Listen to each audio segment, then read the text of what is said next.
Veronica, di kerajaan yang tidak begitu jauh, hiduplah raja yang duda bersama putrinya yang masih kecil dan cantik, Putri Anne. Raja merasa kesepian dan dia memutuskan sudah waktunya untuk menikah lagi.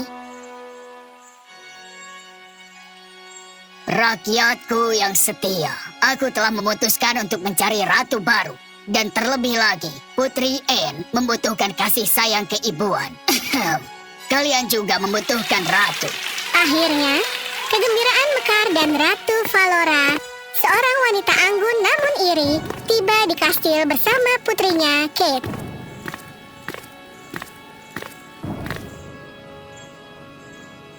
Salam putri tiriku sayang Anne. Dan ini Kateku tersayang. Kalian berdua mungkin akrab. Kalian seumuran.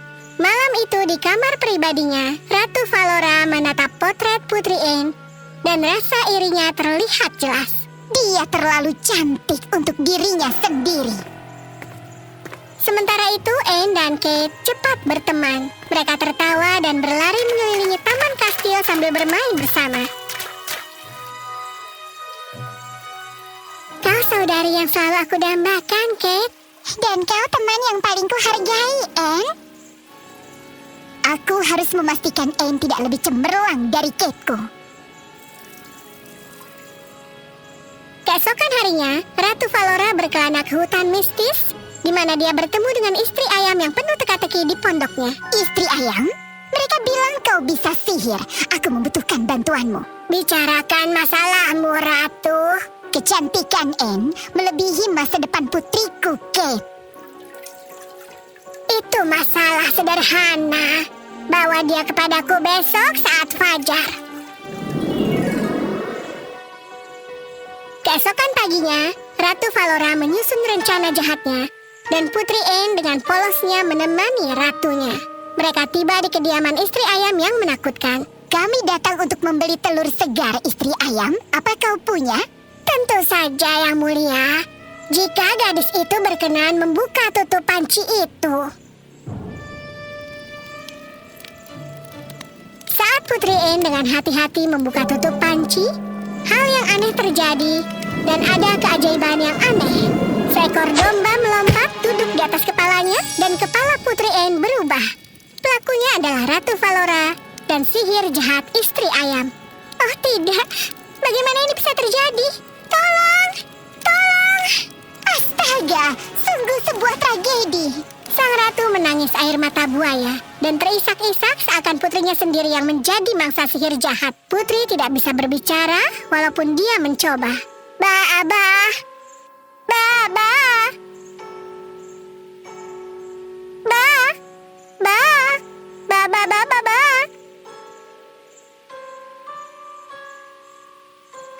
Anne, kita harus apa? Putri Kate membungkus kepala Putri Anne dengan kain linen.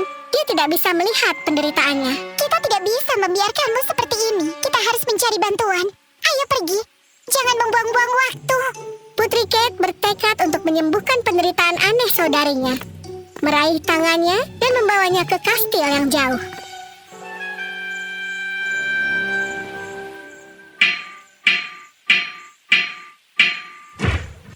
Permisi, bisakah kami mencari tempat berteduh malam ini?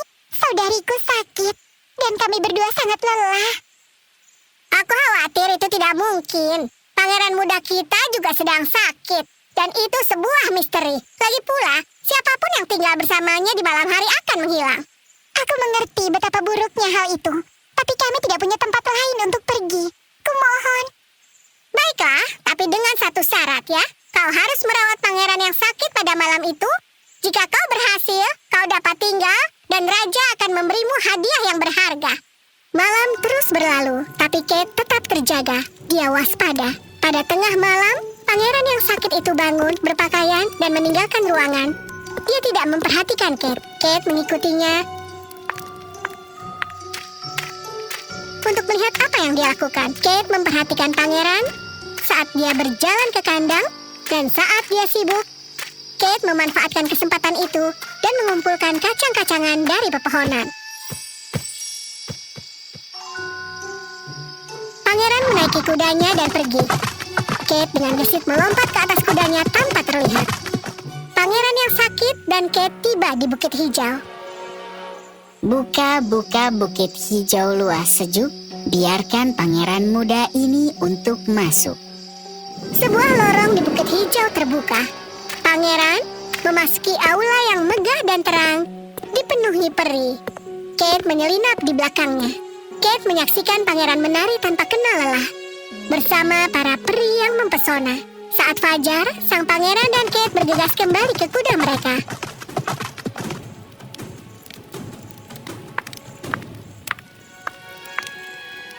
Kau masih di sini? Benar. Sang pangeran bersenang-senang. Aku bersedia duduk bersamanya lagi. Tapi kali ini, aku memerlukan sebungkus emas. Apapun yang diperlukan, lakukan saja apa yang kau lakukan dan jagalah dia. Kate dan pangeran melanjutkan perjalanan malam mereka ke Bukit Hijau. Tapi kali ini, Kate menyusun rencana. Sekali lagi, mereka sampai di Bukit Hijau, tempat para peri memberi isyarat kepada pangeran untuk berdansa semalaman. Kate menguping pembicaraan. 3 pukulan tongkat itu, dan itu bisa membatalkan kutukan yang paling buruk. Bekerja sangat baik melawan sihir. Kate kemudian menggulung kacang untuk mengalihkan perhatian bayi peri, lalu dengan cepat mengambil tongkat itu dan menyembunyikannya di celemeknya.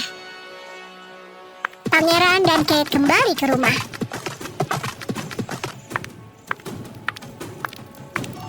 Kau di sini lagi? Ya, bersenang-senang lagi. Dengan tongkat ajaib yang dimilikinya, Kate tidak membuang waktu. Dia melepas kain yang menutupi kepala domba saudarinya dan dengan lembut menyentuhnya 3 kali. Aku jadi diriku lagi. Oh, Kate, senang bisa berbicara denganmu lagi. Aku merindukanmu. Dan kau lebih cantik dari sebelumnya, saudariku. Selamat datang kembali. Aku lebih merindukanmu. Sang putri sudah sembuh dan dia bersinar. Dan sang pangeran masih tidak sehat. Gadis ini adalah pembuat keajaiban. Gadisku, maukah kau menginap malam ketiga bersama pangeran yang sedang sakit? Kate langsung setuju. Tapi dia punya syarat. Aku akan melakukannya. Tapi jika aku menginap 1 malam lagi dan semua berjalan baik, aku ingin menjodohkan sang pangeran. Gadisku, aku berjanji padamu. Menginaplah 1 malam lagi dan aku akan bicara pada raja. Pada malam ketiga di Bukit Hijau, Kate mendengar para peri mendiskusikan rahasia yang lain.